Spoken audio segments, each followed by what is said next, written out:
perdón.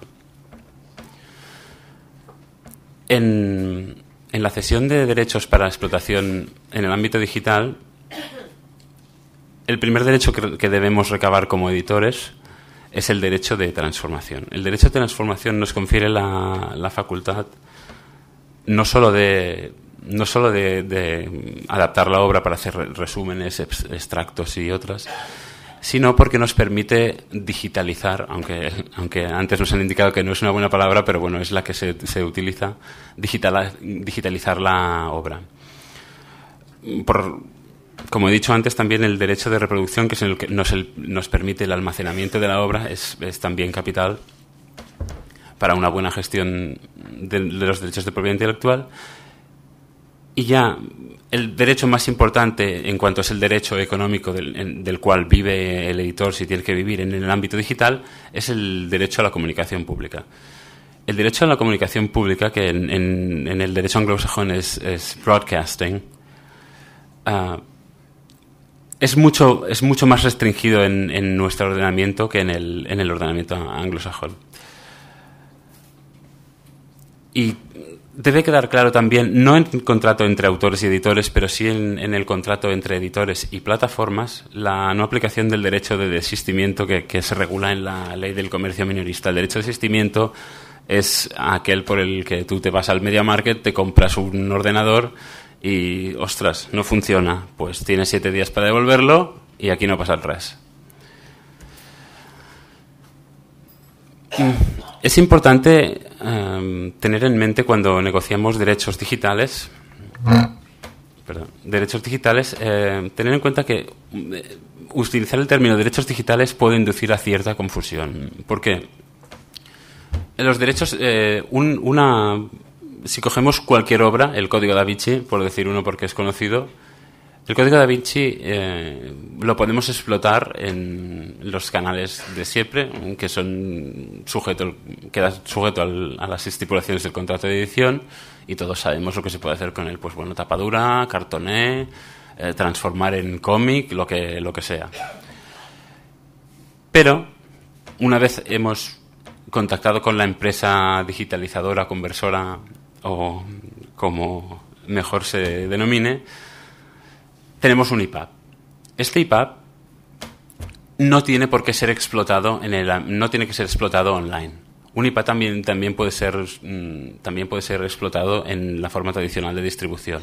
Se puede meter en pendrives, en CDs y en cualquier otro soporte. Decimos, si ese archivo IPAB se comercializa mediante un soporte tangible, sea cual fuere, entonces estamos hablando de un contrato de edición normal y corriente, de los que hemos hecho siempre, pero contemplando esa modalidad. ¿Esto qué implica? Implica que tendremos que seguir las mismas estipulaciones que hacemos para el formato en papel. Número mínimo y máximo de ejemplares, regular la distribución, cómo se llevará a término, en qué plazo se tendrá que llevar a término.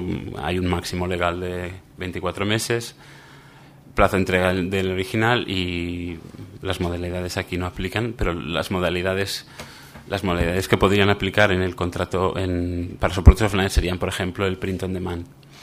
Nosotros siempre recomendamos que se hagan por esta distinción, porque un contrato es un contrato típico, es decir, está regulado por la ley de propiedad intelectual, y el otro sea típico, es decir, sigue las normas generales de transmisión.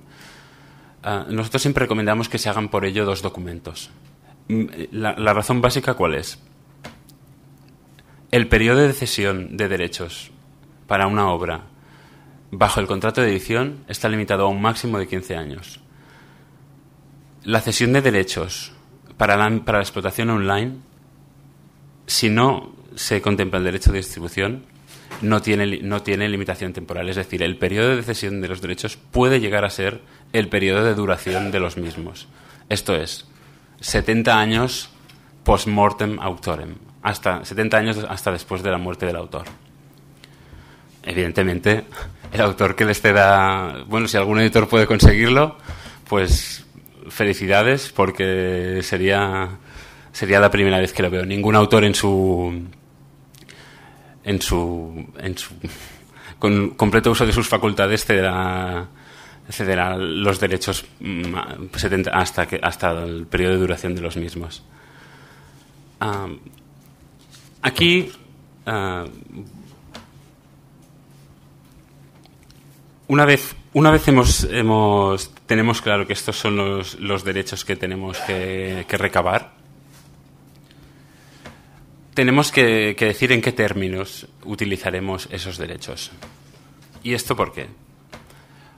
En normativa de propiedad intelectual hay un derecho de interpretación restrictiva. No es que se tenga que entender, es que la ley dice que el juez tiene que entender que cualquier acto o modalidad no expresamente contemplado se entenderá como no cedido.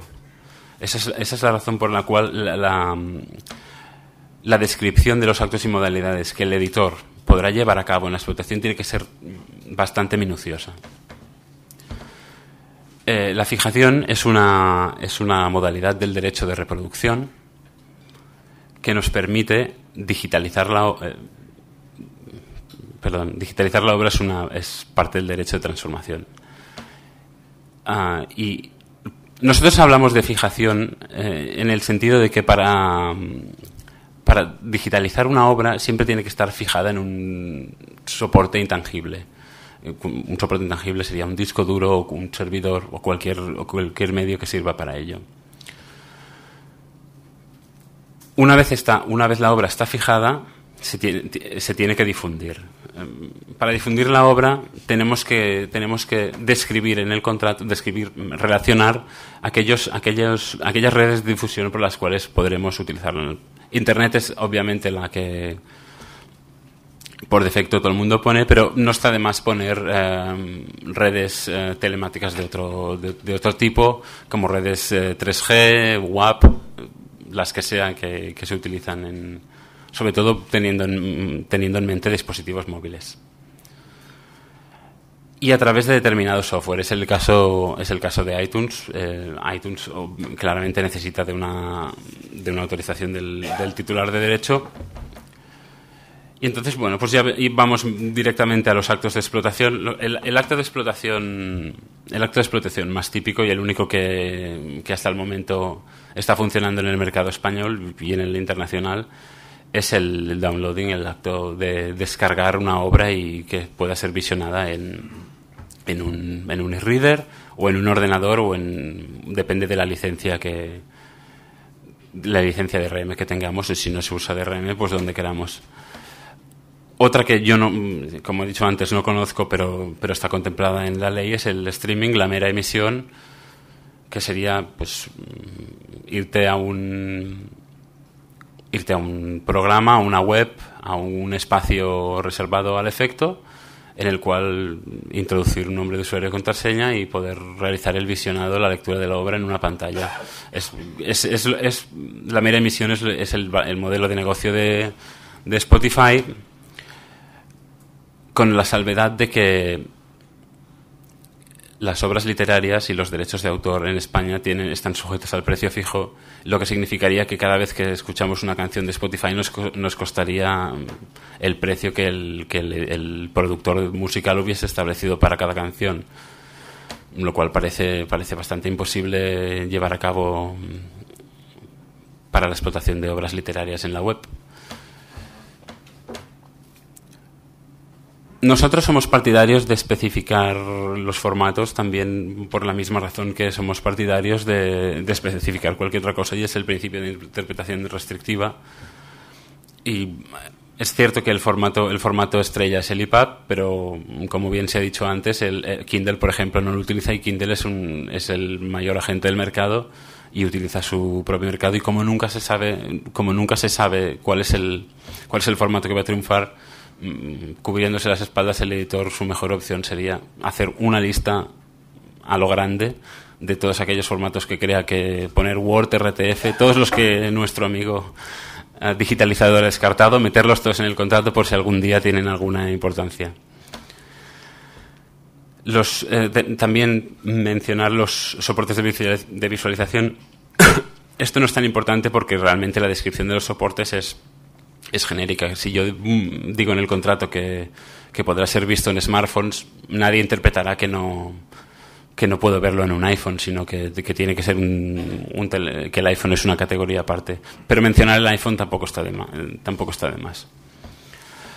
Otro derecho que el editor, si realmente quiere llevar a cabo la explotación de la obra con el máximo alcance que pueda, y si el agente se lo permite, es la explotación conjunta con otras obras y la inserción de medidas de control de acceso. La inserción de medidas de control de acceso, DRM, bloqueo IP, no será nunca ningún problema, en el sentido de que, el agente seguramente se lo exigirá.